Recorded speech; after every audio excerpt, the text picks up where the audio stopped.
는 우리나라 식생과 토양에 대해서 살펴보겠습니다. 첫째, 우리나라 식생. 우리나라 식생의 분포는 수직적 분포와 수평적 분포 이렇게 나누어 살펴보겠습니다. 식물이 살아가려면은 강수량도 있어야 되겠고, 기온도 있어야 되겠고, 햇빛도 있어야 되겠고, 토양에 영양분도 있어야겠고, 여러 가지가 식생의 분포에 영향을 주는데, 크게는 기온이나 강수량이 식생의 분포에 영향을 많이 주게 됩니다. 우리나라는 앞에서 배웠듯이 강수량이 세계적으로 많기 때문에 건조기후 지역에서는 강수량이 적어서 500mm 이하면은 나무들이 못 자라서 풀이나 그다음에 250 이하가 되면 사막이 나타나기도 하죠. 그런 데들은 강수량 때문에 식생이 분포하지만 우리나라는 강수량이 가장 적은 저 개마고원 쪽에도 한 700mm 가까이 되기 때문에 어디나 나무가 자랄 수 있기 때문에 강수량보다는 우리나라는 기온 때문에 식생의 분포가 지역 간의 차이가 나타나게 됩니다. 그래서 우리나라는 기온 때문에 지역별로 식생이 다르게 됩니다. 그러면 이 기온에 영향을 주는 것은 우리가 위도 적도에서부터 극으로 올라가면서 위도가 고위도로 가면서 기온이 낮아지겠고, 또 높은 산 같은 경우에는 해발 고도에 따라서도 기온의 변화가 있겠죠. 그래서 이 기온에 영향을 주는 위도에 따라서 적도에서 고위도로 올라가면서 기온이 낮아지면서 적도에는 열대림이 나타나고 올라오면 난대림, 온대림, 냉대림, 툰드라 이런 식생들이 나타나게 됩니다. 그러나 우리나라는 주로 온대림이 나타나겠죠. 온대 기후가 많으니까.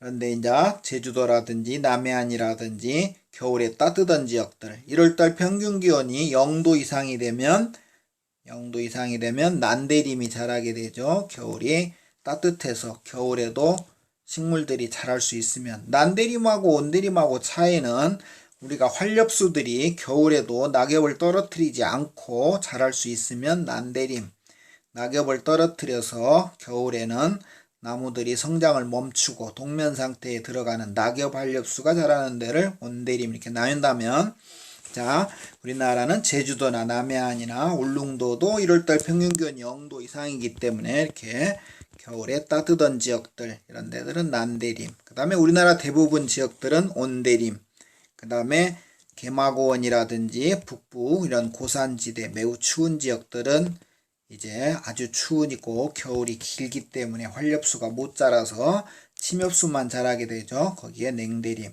그래서 우리나라는 위도에 따라서 우리나라 지도를 보게 되면 이렇게 우리나라가 있으면 제주도나 남해안 쪽 1월달 평균 기온이 이렇게 생겼으면 1월달 평균 기온이 0도면 1월달 평균 기온이 0도 이상인 제주도라든지 남해안이라든지 울릉도라든지 이런 지역들은 난대림이 자라고, 그 다음에 개마고원 쪽 북부 산간 겨울이 많이 추운 요 지역은 냉대림이 자라고, 나머지는 한반도의 대부분은 온대림이 자라게 됩니다. 온대림은 대체로 이렇게 낙엽 활엽수 하면 가을에 단풍이 들어서 낙엽이 떨어지는 활엽수, 감나무, 밤나무, 단풍나무, 느티나무 이렇게 겨울이 되면 낙엽이 떨어지는 것을 낙엽 활엽수다. 그 다음에 소나무와 같은 건 침엽수가 되겠죠. 그래서 온대림은 우리 소나무가 많이 있죠. 그러니까 이런 침엽수와 낙엽 활엽수가 섞여서 호남림 같이 자라는 게 주로 온대림이 되겠는데, 한반도의 대부분 지역들이 온대림이다. 우리나라는 대부분이 온대림이다. 이렇게 정리하고요. 그 다음에 난대림. 난대림은 1월달 평균 기온이 0도 이상인 지역, 제주도라든지 남해안 일대가 주로 되겠네요. 이 지역에서는 상록활엽수, 항상상자 푸를 녹자, 즉 낙엽을 떨어뜨리지 않고 항상 1년 내내 푸른 활엽수, 동백나무 우리 학교에도 있죠. 사철나무도 우리 학교에 있고, 우리 학교에는 또 호랑가시 나무도 겨울에 낙엽이 떨어뜨리지 않고 이렇게 사시사철 푸르죠. 사철나무, 사시사철 푸른 나무, 상록 활엽수다. 동백나무, 귤나무, 후박나무 이런 친구들이 상록 활엽수가 되겠는데, 이런 것들을 우리는 난대림이다 겨울이 따뜻한 지역들, 겨울에도 성장할 수 있는, 겨울에도 낙엽을 떨어뜨리지 않고 자랄 수 있는 나무를 난대림이다. 그 다음에 냉대림. 냉대림은 이제 겨울이 많이 추운 지역들은 활엽수가 못 자라고 이파리의 표면적을 최대한 줄여서 바늘처럼 뾰족한 이런 친구들, 그런 것들을 냉대림이다. 침엽수. 그것을 냉대림이라고 하죠.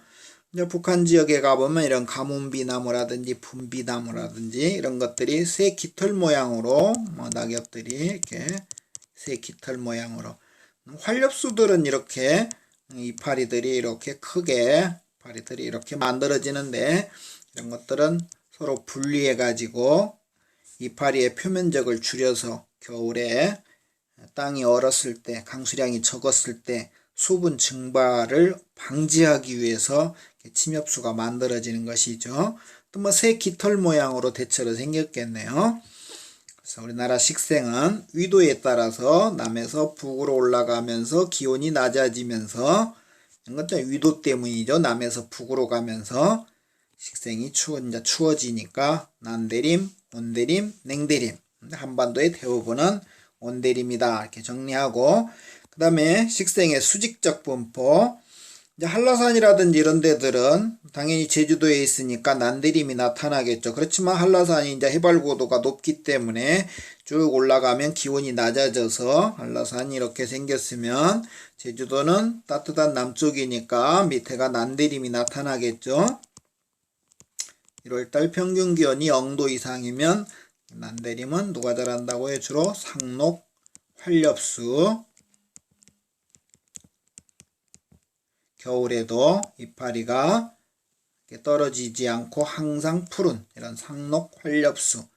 소나무 같으면 상록, 침엽수다 이렇게 해도 되겠죠. 소나무도 겨울에 낙엽을 잘 안 떨어뜨리니까. 그 다음에 올라가면 이제 온대림이 나타나겠고, 그 다음에 또 올라가면은 해발 고도가 아주 높은 데까지 올라가면은 이제 냉대림이 나타나겠죠. 그 다음에 뭐 이런데 끝에 가면은 뭐 극지식물이라든지 고산식물이 조금씩 자라겠네요. 그래서 해발 고도가 이렇게 높아지면서 기온이 낮아지니까 기온 때문에 수직적으로 나타나는 것을 식생의 수직적 분포다. 식생의 수직적 분포는 해발 고도 때문이다. 수평적 분포란 얘기는 한반도가 해발 고도가 다 똑같다고 가정했을 때 위도에 따라서 기온이 달라지니까 위도에 따라서 난대림, 온대림, 냉대림, 해발 고도에 따라서 이렇게 나타나고, 그 다음에 북부지방으로 갈수록 냉대림이 나타나는 해발 고도가 낮아진다 이렇게 얘기했는데, 북쪽으로 갈수록 추워진다고 그랬죠. 한라산은 냉대림을 보려면은 해발 고도가 뭐 1000m 이상 이렇게 올라가야 되겠죠. 근데 백두산 같은 경우에는 해발 고도가 한 700m부터 냉대림이 나타난다면, 한라산은 한 1500m 가까이 올라가서 냉대림이 나타난다면, 백두산은 훨씬 더 북쪽에 있기 때문에 700m하고 한라산 1500m하고 기온이 비슷하다는 얘기죠.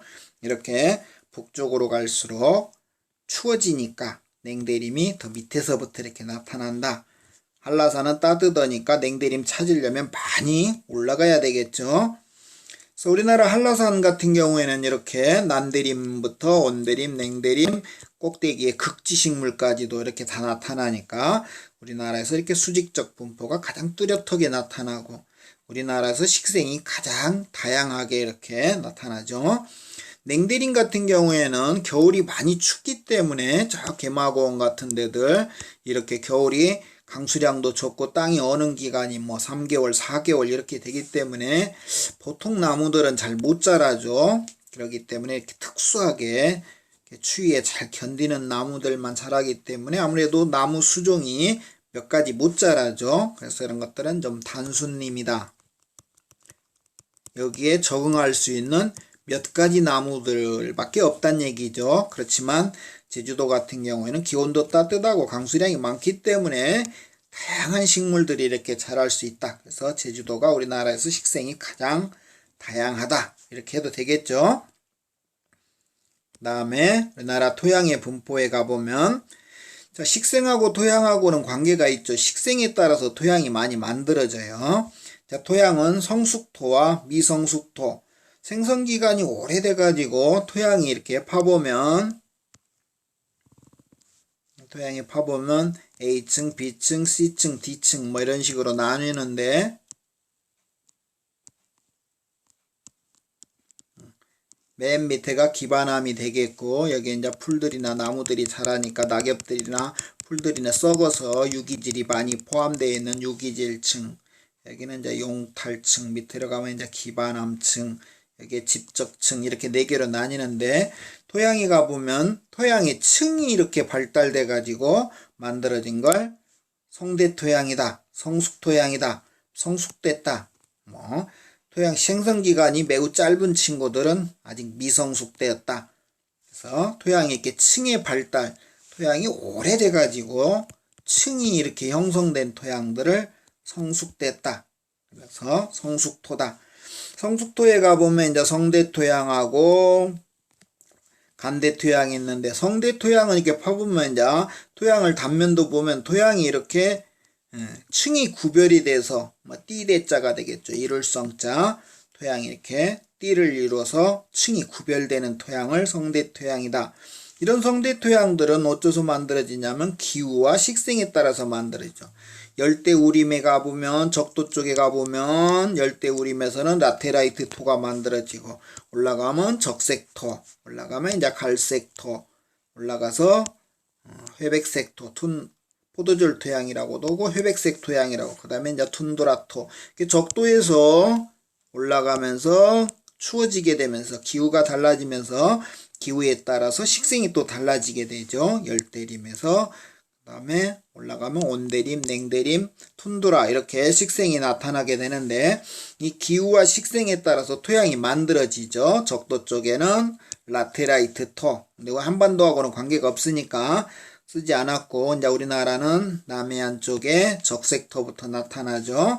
그 다음에 온대림에서는 갈색토, 그 다음에 냉대림에서는 포도줄토라고도 하고 회백색토, 이 포도줄 토양이 이런 포도줄토가 색깔이 회백색을 나타내니까 포도줄토다 해도 되고 회백색토다 해도 되겠죠. 적색토는 토양이 빨갛겠죠. 우리나라에서는 적색토를 황토다 이렇게 하는데 황토보다는 선생님 생각에는 적색토라고 표현하는 게 맞을 것 같아요. 우리가 보기에는 빨간색이 지표면에서는 땅이 마르고 햇빛에 탈색이 되면 약간 누런색으로 많이 보이는데 땅을 파보면 물기가 있을 때는 보통 빨갛게 많이 보이죠.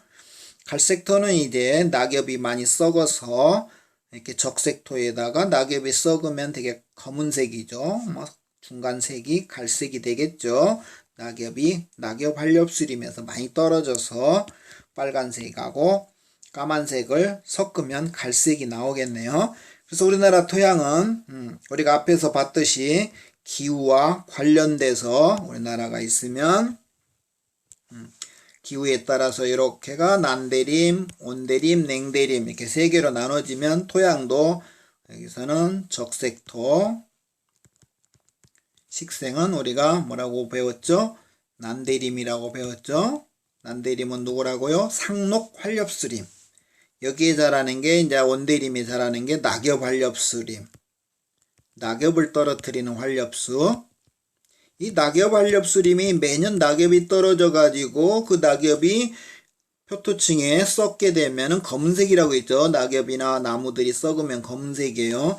토양은 이렇게 빨갛게 변하는데 빨갛게 변하는 이유는 우리가 돌들이 풍화돼 가지고 돌 속에 들어있던 철이나 알루미늄이나 이런 금속 성분들이 물하고 결합돼서 산화돼서 되게 이제 토양들은 빨갛게 이렇게 되려고 하고 변하는데 낙엽이 많이 떨어져서 검은색이 들어가게 되면 이제 갈색이 만들어지겠고요. 그 다음에 침엽수림은 매우 강한 산성 토양이 돼요. 여기에 침엽수림에 발달되는 침엽수림 지역은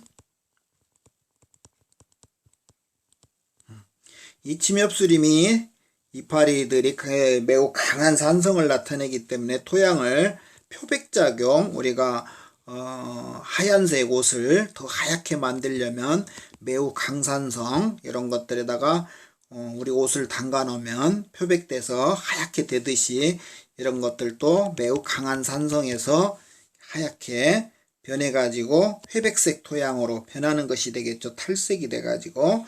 그래서 이 식생하고 토양이 만들어지는 거죠. 여기서는 온대림에서는 갈색토, 난대림에서는 적색토, 여기서는 상록환렵수 때문에 그렇고 낙엽환렵수 때문에 그렇고 침엽수 때문에 토양이 회백색, 우리가 포도줄 토양이라고 해도 되고 색깔이 탈색이 돼가지고 탈색이 왜 됐다고요? 매우 강한 산성,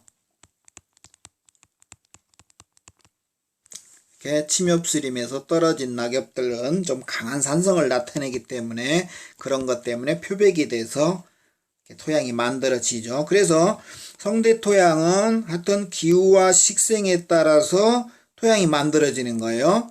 그래서 토양이 모암이 기반암이 뭐든지 상관없이 난대림, 상록환렵수가 자라는 지역에서는 적색토, 그 다음에 온대 낙엽환렵수림에서는 갈색토, 침엽수림 지역에서는 회백색토 이렇게 만들어지는 걸 성대토양이다.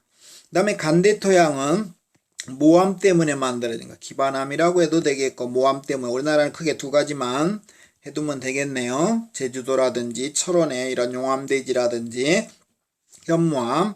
현무암은 제주도에 돌 보면 검은색이죠. 그러니까 엄마가 검으니까 이놈을 풍화시키면 검은색이죠. 그래서 검은색을 많이 띠죠.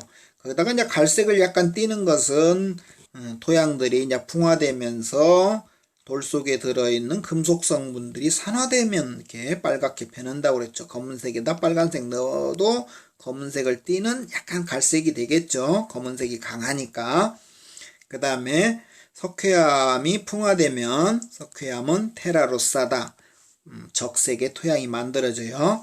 석회암도 물에 의해서 우리가 녹는다. 용식작용을 받는다. 물의 용식장을 받는다 이렇게 배웠죠. 석회암이. 물하고 많이 접하게 되면 금속 성분들이 산화돼서 이렇게 빨간색으로 많이 만들어지죠. 토양이. 그래서 이렇게 엄마 때문에 만들어진 것들을 간대토양이다. 성대토양 사이사이에 조금씩 나타난다. 그런 의미에서 사이간자를 쓰는 것 같죠. 이런 것들은 이제 오랜 시간에 걸쳐서 만들어진 것들. 오랜 시간이 걸렸으니까 성숙되었다. 그 다음에 미성숙토는 짧은 기간 동안에 만들어진 토양들은 아직 성숙되지 않았다. 하천 주변에 이렇게 퇴적된 토양들, 우리가 범람은 배웠죠. 하천이 홍수가 일어나면 넘치는 걸 범람이다 이렇게 배웠죠. 넘치면 거기서 퇴적된 토양들, 하천 주변에 퇴적된 토양들은 우리가 대체로 후빙기 이후에 이렇게 만들어진 것들이죠. 6천년 나이가 6천년 이하 먹은 친구들, 이런 것들은 미성숙토다. 그 다음에 염류토는 이제 바닷물이 들어오게 되면 바닷물은 소음기가 많으니까 염기가 많이 들어있는 토양, 우리가 바다를 간척 사업해 가지고 만든 논 같은 것들은 조금 염기가 많이 들어있겠죠. 그 다음에 바닷물이 우리가 감주하천에 대해서 배웠는데 조차가 큰 해안들은 바닷물이 이렇게 내륙 깊이까지 들어간다고 그랬죠. 그러면 바닷물의 영향을 받겠죠. 이런데 뻘이 쌓이게 되면 바닷물이 들어가기 때문에. 그래서 하천 주변에, 하천 하류 주변에 이런 토양들은 조금 염기가 많이 들어있으면 염류토다. 하여튼 염류토는 이렇게 간척지라든지 바닷가라든지 감조 하천에서 하류 쪽이라든지 이런 데들은, 이런 것들은 다 후빙기 이후에 만들어진 토양들이 되겠죠. 그래서 나이를 얼마 먹지 않아서 미성숙토다 이렇게 하면 되겠고, 토양에서 우리가 문제가 되는 게 이제 토양의 침식 문제. 우리가 산을 골프장을 만든다든지 밭으로 만든다든지 산을 자꾸 식생을 파괴하고 개발하게 되면 이런 토양의 침식 문제. 그 다음에 토양의 산성화 문제. 우리가 농사를 자꾸 지으면 토양에 있는 염기들이 사라지면서 산성화되는 문제. 화학비료를 써서 그렇기도 하고 그냥 농토가 있으면 여기다가 자꾸 우리가 농사를 지어 먹으면 인간이 뭔가 땅속에 있는 영양분을 빨아먹고 땅속은 자꾸 영양가가 없어지면 산성화가 되겠죠. 그냥 그래서 농사 자체만 갖고도 산성화가 되고, 또 우리나라는 여름에 비가 많다고 그랬죠. 여름에 집중호우가 내리게 되면 땅속에 들어있는 영양분들이 물에 의해서 많이 제거가 되죠. 그래도 산성화가 되죠. 그래서 우리나라는 여름에 비가 한꺼번에 집중호우 때문에도 산성화되고, 인간이 농사지으면서 화학비료 써서 산성화되기도 하고. 그러면 이런 것들에 대한 대책은 이제 사방공사, 산에 나무도 심다든지 축대를 쌓는다든지 안 무너지게 산사태가 안 일어나게 공사하는 게 사방공사가 되겠고요. 그 다음에 농사를 지을 때 계단식이나 등고선식으로 지으면은 아무래도 토양에 침식이 적어지겠죠. 산지 사면에 등고선 방향으로 이렇게 산지 사면이 있으면 밭이랑을 이렇게 등고선 방향으로 이렇게 쳐서면은 물이 아래로 못 흘러나가고 이렇게 고랑을 쳐놓으면 이렇게 따라가겠죠. 그래서 이런 식으로 계단식으로 만들든지 등고선 방향으로 밭을 이랑을 만들어서 농사를 지으면 토양의 침식이 적어진다. 그 다음에 유기질은 이제 낙엽을 썩은 거, 뭐 이런 것들이 유기질 비료가 되겠죠. 화학 비료 대신에 이런 유기질 비료, 퇴비 같은 것들을 이런 걸 사용하면 토양의 산성화를 줄일 수 있다. 그런 얘기가 되겠네요. 자, 우리나라 식생을 갖다가 이렇게 보게 되면 1월달 평균 기온이 0도 이상인 요쪽 따뜻한 동네에서는 상로 활엽수, 난대림이라고 했고, 우리가 여기는 이제 온대 남부림, 온대 중부림, 여기는 온대 북부림 해가지고 그냥 선생님은 그냥 다 합쳐서 우리가 그냥 이렇게 해서를 온대림이다. 그 다음에 이쪽에 요 안쪽만 여기만 냉대림이다. 그래서 그냥 우리나라 식생은 난대림, 온대림, 냉대림 이렇게 세 개로만 나누죠. 그 다음에 여기서 보면 이제 한라산 같은 경우에는 오늘 한라산은 이렇게 해발 고도에 따라서 뭐 난대림, 온대림, 냉대림 다 나타나죠. 백두산은 뭐 온대림, 냉대림 이런 식으로 나타나겠죠. 남에서 북으로 가면서 기후가 추워지기 때문에 한라산에서는 뭐 한 1300m, 뭐 1500m 이렇게 올라가서 냉대림이 나타난다면 백두산은 700mm부터도 냉대림이 나타나겠죠. 그래서 이렇게 위도에 따라서 나타나면 우리가 이런 것들을 위도에 따라서 나타나게 되면은 수평적 분포, 해발 고도에 따라서 이렇게 나타나면 이것은 수직적 분포 이렇게 나눴죠. 그 다음에 옆에 그림은 한라산 경우 한번 보게 되면 이렇게 그려놨죠. 이렇게 여기서는 700m부터 여기서는 1000m부터 온대림이 나타난다는데 남쪽 사면하고 북쪽 사면하고 좀 다르겠죠. 아무래도 남쪽 사면이 더 따뜻하겠죠. 우리나라는 남쪽이 따뜻하니까 남쪽 사면은 좀 더 이게 남쪽 사면이 되겠죠. 높은 데서부터 남쪽 사면은 좀 높이 올라가야 추워지겠고 북쪽 사면은 좀 밑에서부터 온대림이 나타나겠죠. 그래서 조금 다르게 그려놨죠.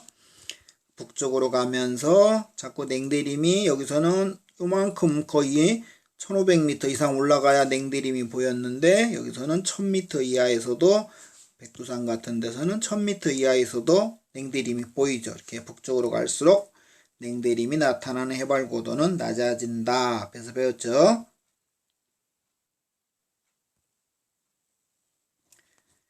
그 다음에 우리나라 토양에 대해서 배우면 토양은 식생하고 관계가 된다고 그랬죠.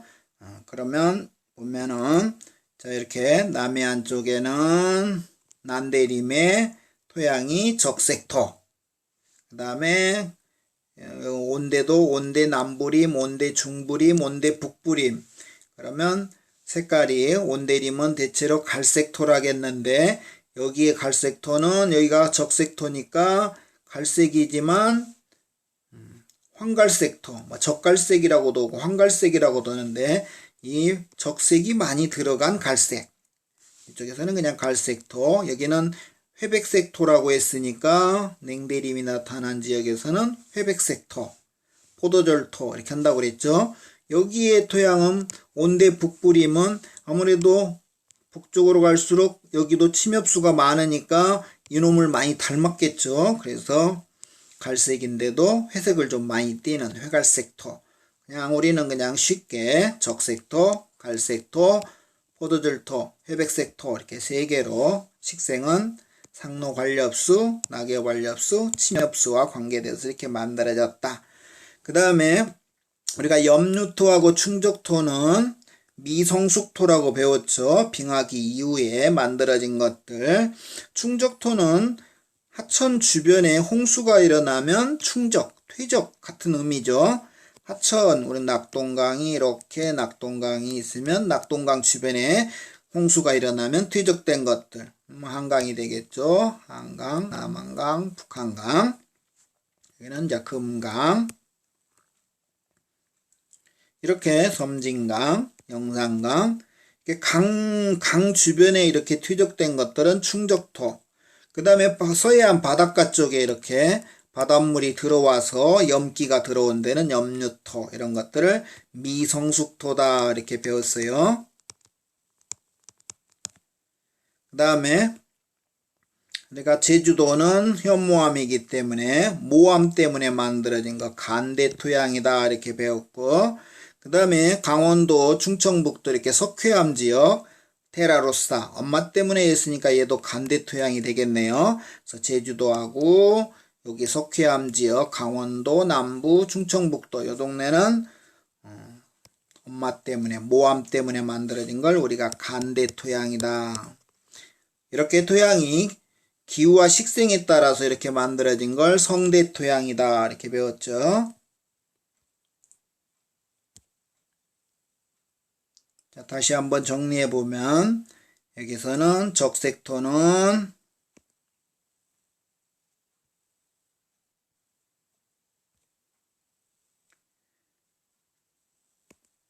적색토는 우리가 뭐라고 그랬죠?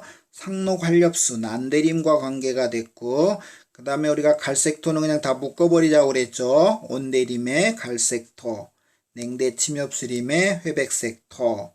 이렇게 위도에 따라서 북쪽으로 가면서 기온이 낮아지기 때문에 나타나는 걸 수평적 분포 이렇게 배웠고, 제주도하고 강원도 쪽에는 모암 때문에 만들어진 걸 간대토양이다.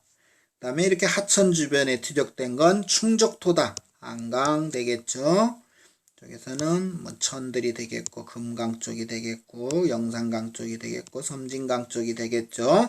하천 주변에 퇴적된 충적토 이런 것들은 빙하가 끝나고 후빙기에 퇴적된 것들이 되겠고, 서해안 쪽에 있는 것들은 서해안에는 조차가 크니까 바닷물이 하천을 따라서 내륙에까지도 좀 들어갔겠죠. 이런 것들은 염기가 있는 토양, 바닷물의 영향을 받은 것들, 염류토. 얘네들은 미성숙토 두 개는 모양을 보면 이렇게 되겠고요. 그 다음에 이제 다음 단원으로 넘어가서 촌락의 변화와 도시의 발달. 우리나라 전통 촌락의 특징. 촌락, 이제 도시의 반대가 이제 촌락이 되겠죠. 도시는 주로 2, 3차 산업에 종사하고 많이 모여 사는 게 도시라면, 촌락은 주로 농사라든지, 뭐 업이라든지, 뭐 산에 사는 여러 가지 이런 것들, 광업이라든지 이런 것들 하는 것들을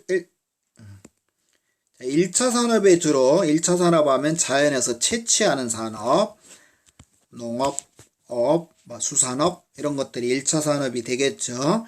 그 다음에 촌락들은 도시에 비해서 전통 문화가 잘 보존되어 있고 사람들이 이렇게 도시에 비해서 많이 살고 있지 않은 것들을 촌락이다. 그 다음에 전통 촌락의 입지. 전통 촌락은 우리가 자연재방, 범람원 배웠죠. 범람원은 홍수가 일어나는 동네니까 홍수가 아무래도 적은데, 우리가 자연재방 쪽이 배후습지보다 지대가 높아서 홍수가 적은데 침수 위험이 적으니까 자연재방 쪽에 쥐락이 발달된다. 그 다음에 하천 주변에서 하안당구, 하천 옆에보다는 약간 계단식으로 높은데 홍수가 잘 안 일어나기 때문에 하안당구도 쥐락이 발달되죠. 홍수가 일어날 수 있는 곳에서는 약간 지대가 높은, 홍수의 위험이 적은 곳, 지대가 높은데 이런 쪽이 발달되고, 그 다음에 물을 얻기 어려운 지역, 우리나라에서는 물을 얻기 어려운 지역은 이제 제주도 같은 데들, 이런 화산 지역들은 제주도는 전리가 많이 발달됐다고 했죠. 암석이 굳으면서 찢어져 가지고 그 사이로 물이 들어가서 이런 데들, 선상지 같은 데도 물이 좀 얻기가 어려웠죠. 제주도는 이제 해안가 쪽에 물이 살아 물이 돋아나니까 제주도는 해안가 쪽에, 그 다음에 선상지 같은 경우에는 선상지의 끝털이, 선상지의 선단 쪽에 이렇게 물이 솟아나온다고 그랬죠. 정리해둘까요? 제주도는 해안가, 선상지는 선단 쪽에 지대가 낮은 곳에 소술용 샘천, 물이 샘솟아 나오는 곳에 취락이 발달이 되겠죠. 그래서 제주도는 해안가, 선상지에서는 선단 쪽에 용천대가 형성돼 가지고 취락이 발달되겠죠. 이렇게 사막에서는 이제 뭐 오아시스라든지 이런 데들이 물 얻기 좋으니까 취락이 발달되겠죠. 그 다음에 교통과 관계된 취락, 여권 취락, 고려시대나 조선시대 역원제를 두었죠. 역하고 원을 두었어요.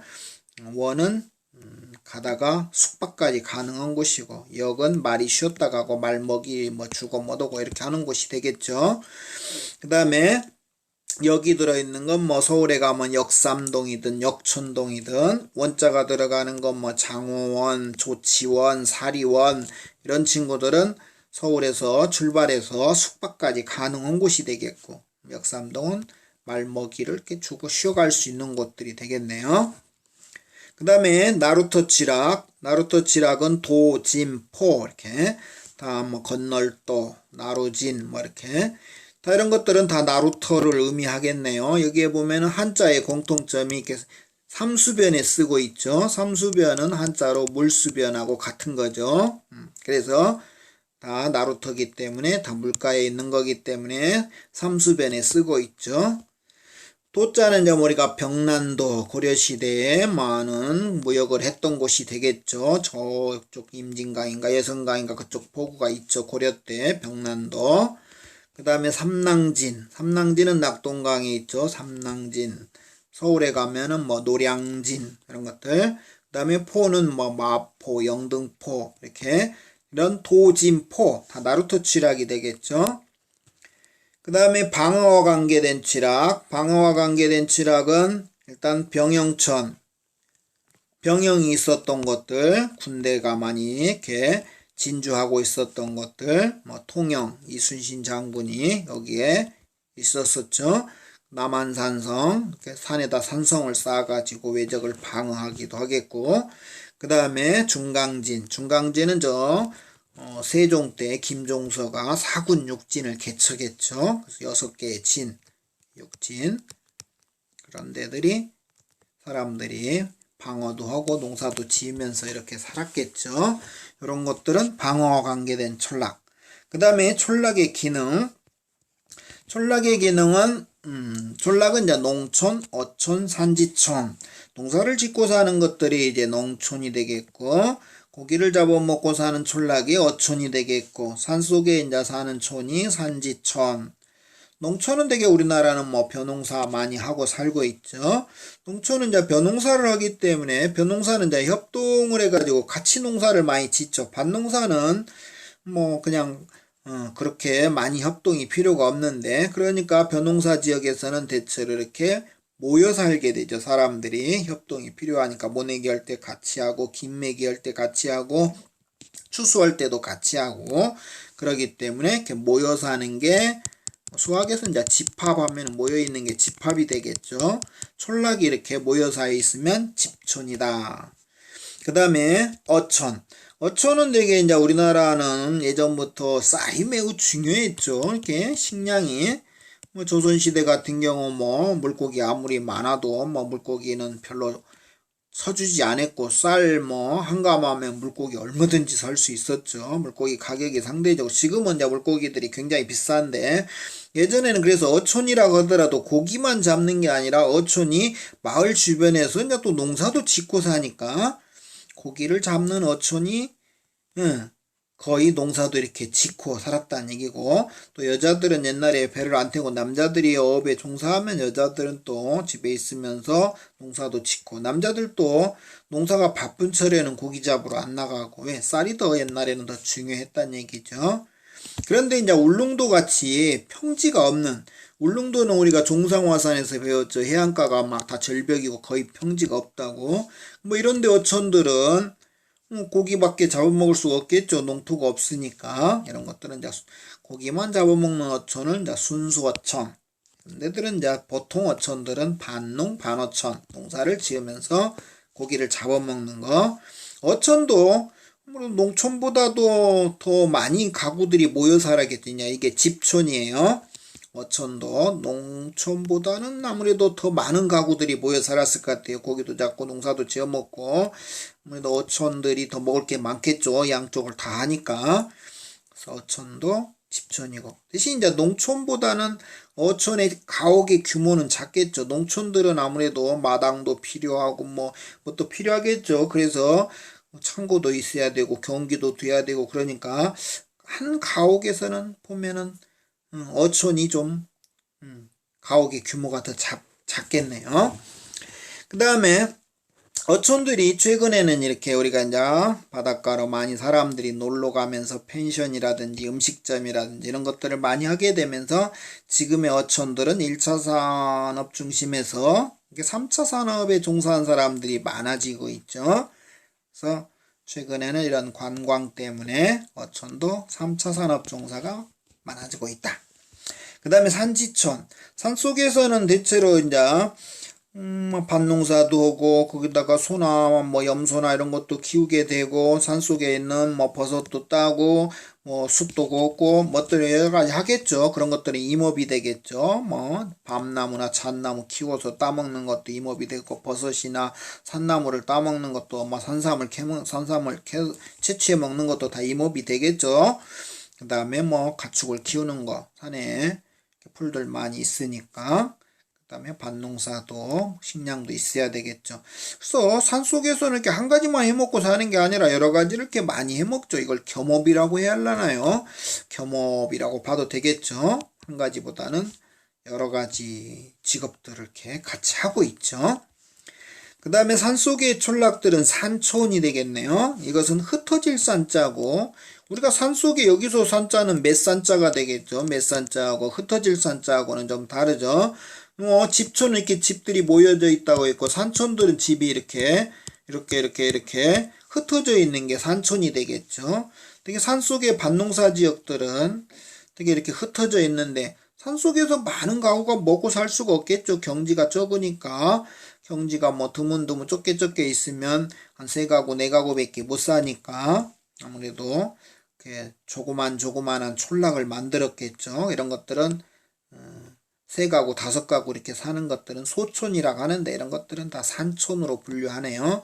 하여튼 산속에 있는 촌들은 한자로 의미는 맷산자고 흩어질 산자지만 하여튼 산속에 있는 그냥 산속에 있는 촌도 산촌이라고 해도 되겠고, 그것이 산촌이고, 그렇죠. 산촌의 장점은, 가옥하고 자기 땅하고가 가까워서, 뭐, 땅까지, 자기 경지까지 이동하는 시간이, 집촌은 뭐, 김제평야에 막 100가구, 200가구가 살면, 저 멀리까지 자기 땅을 찾아가는 사람도 생기겠죠. 산촌의 장점이 이렇게 가옥하고 경지하고 가까이 붙어 있으니까 노동 시간을 줄인다든지 뭐 표현은 결합도가 높다 이렇게 표현할 수 있겠죠. 그 다음에 촌락의 변화.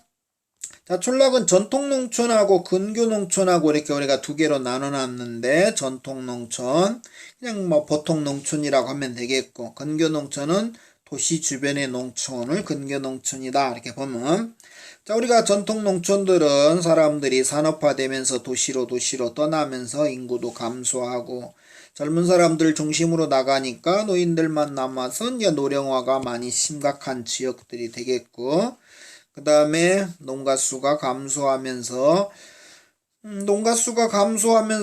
농가가 줄어드니까 경지 면적도 약간 줄어들긴 하지만 경지보다도 농가가 더 많이 줄어드니까 한 농가당 경지 면적은 늘어나게 되겠죠. 보통 농촌은 이것도 줄어들고 저것도 없어지고 하는데 호당 경지 면적, 한 농가당 경지 면적은 늘어나죠. 그래서 농가당 경지 면적, 가구당 경지 면적 이런 것들은 증가한다. 청장년층의 인구가 감소한다.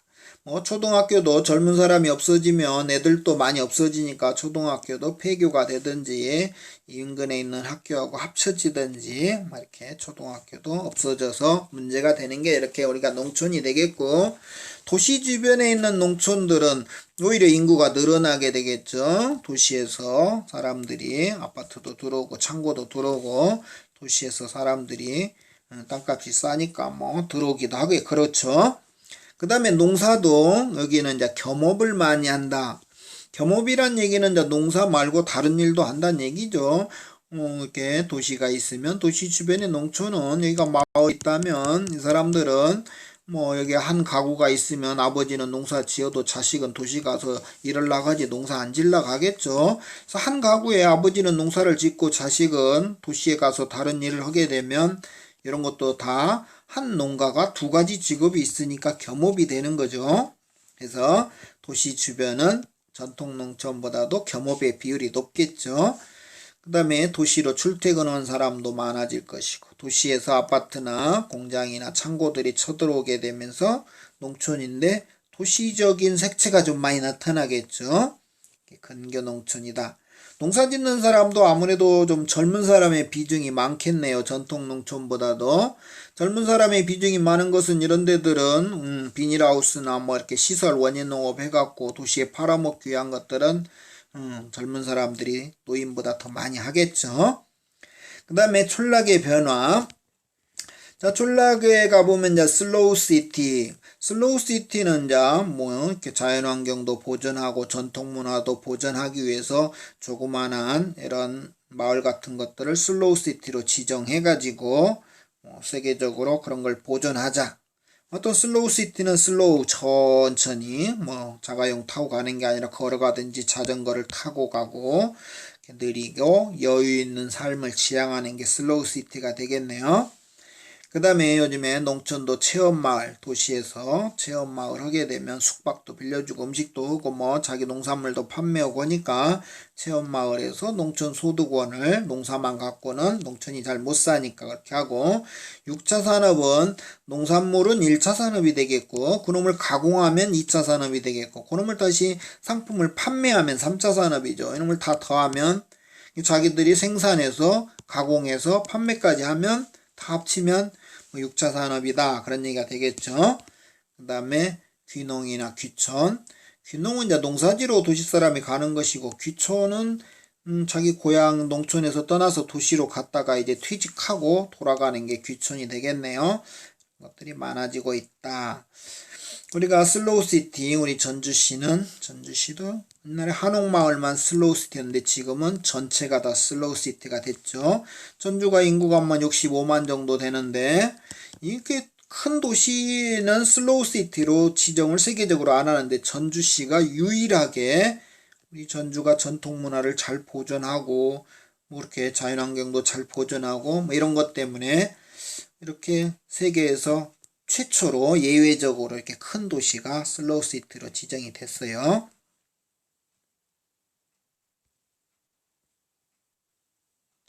자, 제주도 보게 되면 제주도는 물이 지하로 잘 스며들어간다고 그랬죠. 현무암이라. 그래서 해안가 쪽에 쥐락이 발달하고 있죠. 이렇게 해안가 쪽에 물이 솟아나오니까 그것을 용천이라고 그랬죠.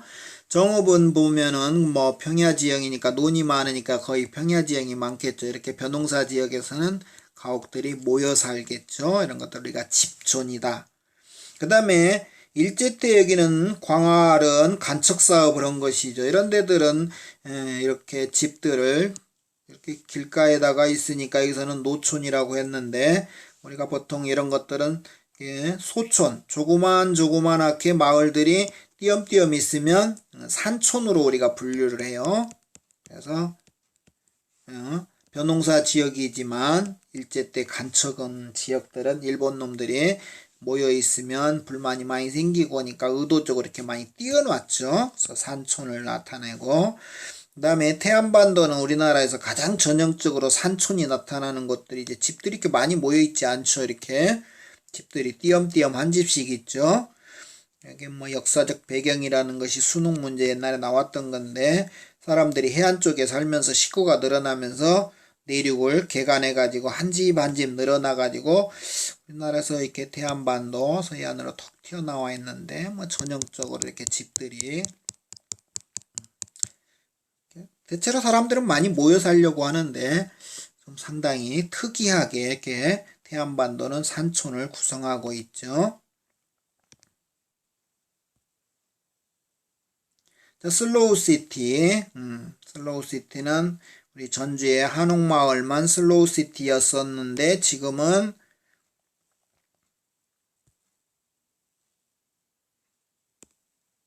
전주시는 전주 전체가 다, 시 전체가 슬로우시티라고 그랬죠. 이건 세계에서 최초로 예외적으로 이렇게 하고 있죠. 영월의 김삿갓 마을이라든지 뭐 이런데 신안의 증도라든지 완도라든지 뭐 하동이라든지 뭐 담양이 뭐 어떤 부분 작은 마을 이런 중심으로 해갖고 슬로우시티를 지정을 했죠. 슬로우시티는 전통문화라든지 자연환경을 보존하자는 의미로 이렇게 지정을 했다 그랬죠. 여기 이제 역원 취락, 역은 조선시대 우리가 역원제라는 제도가 있었다고 그랬죠.